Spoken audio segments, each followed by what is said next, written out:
తెలుగు సినిమాలు పుట్టి ఇప్పటికే 75 ఏళ్ళు అవుతుంది. ఒక వజ్రోత్సవ సమయంలో మెగాస్టార్ చిరంజీవి గారు ఆవేదనతో అన్న మాటలు.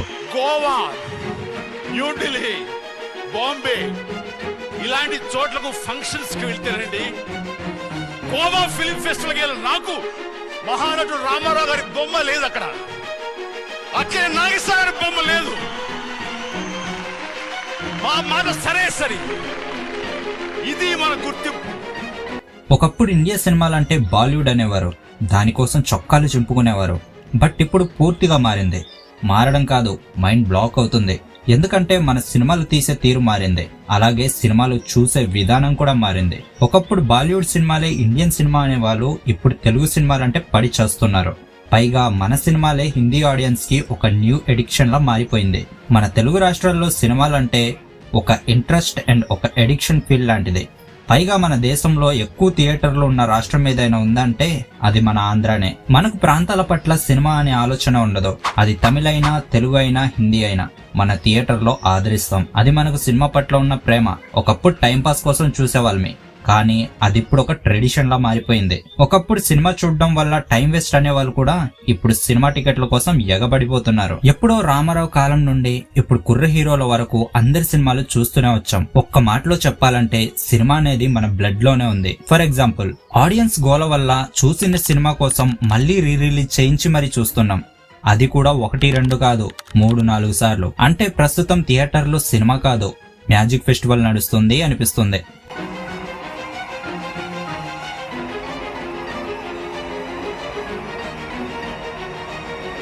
అయినా ఈ ట్రెండ్ ఇప్పుడు కాదు మామ, 1932లోనే వచ్చింది. అది కూడా భక్త ప్రహ్లాద మూవీ నుండి.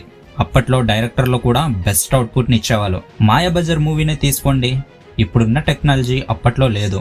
వాళ్ళ క్రియేటివిటీని ఉపయోగించి బెస్ట్ అవుట్పుట్ ని ఇచ్చారు. ఆ వివాహ భోజనంబు సాంగ్ అయితే వేరే లెవెల్ అంతే.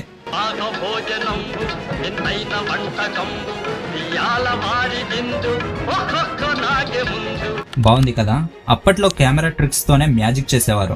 అదే మ్యాజిక్. వీడియోలో చాలానే ఉంది, మిస్ అవ్వద్దు. ఈ రోజు ఈ వీడియోలో మన తెలుగు సినిమాలు ఎందుకంత క్రేజ్ ని సంపాదించాయో క్లియర్ గా చెప్తాను. ఎన్టీఆర్, ఏఎన్ఆర్, సావిత్రి, కృష్ణ ఆ గోల్డెన్ ఏజ్ తర్వాత కొత్త తరం వచ్చింది. కానీ నేషనల్ లెవెల్లో స్పాట్ లైట్ బాలీవుడ్దే. అది కూడా 2015 వరకే. ఆ తర్వాత వచ్చింది సినిమా కాదు, ఒక సంచలనం. అదే బాహుబలి.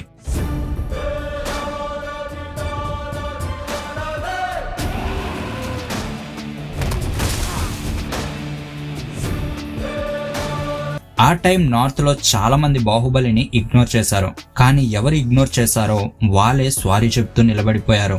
ఒకేసారి యాక్షన్, ఎమోషన్, జెండర్ ఒకే సినిమాలో కనిపించేశాయి. ఇదొక క్రియేటివ్ స్లాప్.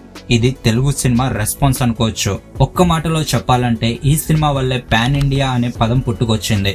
బాహుబలితో సౌత్ ఇండియానే కాదు, ఎంటైర్ ఇండియా అంతా సినిమా టోన్ ను మార్చేసింది. రీజనల్ అంటే లోకల్ అనే ఇంప్రెషన్ పోయింది. హిందీలో డబ్ చేసిన రీజనల్ తెలుగు సినిమాలు ఇప్పుడు థియేటర్లో 1 మ్యాన్ షోలా మారిపోయాయి. ఆ కాన్ఫిడెన్స్ బాహుబలినే ఇచ్చింది. ఈ బాహుబలి తర్వాత హిందీ ఆడియన్స్ ను ఒక లెవెల్లో ఆడించిన సినిమా పుష్ప. పుష్ప ఒక నార్మల్ కూలీ నుండి సిండికేట్ రూలర్ వరకు ఎలా ఎదిగాడనే కాన్సెప్ట్ ను ఆడియన్స్ కు వేరే లెవెల్లో థ్రిల్ చేసింది. ఆల్మోస్ట్ హిందీలో ఇలాంటి స్టోరీ చాలా బాగా రన్ అవుతాయి. పైగా మన సినిమాలు బాలీవుడ్ సినిమాల్లా ఉండవు. మన సినిమాలకు రూటెడ్, రెస్పెక్టబుల్, రిలేటబుల్ అన్నట్టుగా ఉంటుంది. ఒక్క పుష్పనే దాదాపుగా 25 భాషల్లో రిలీజ్ అయింది. అంటే అర్థం చేసుకోవచ్చు మన సినిమా కోసం నార్త్ లో ఎంత డిమాండ్ ఉందో.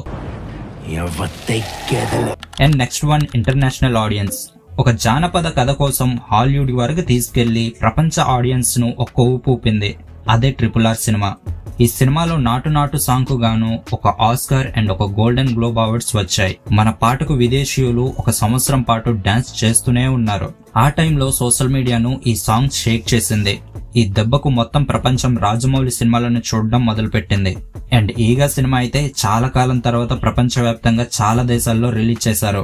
అండ్ ఈ సినిమా కూడా ఒక ట్రెండ్ ని సెట్ చేసింది. నెక్స్ట్ 2024లో వచ్చిన కల్కి 2898 ఏడి ప్రపంచవ్యాప్తంగా తెలుగు సినిమా సత్తాను స్ట్రాంగ్ గా చాటింది.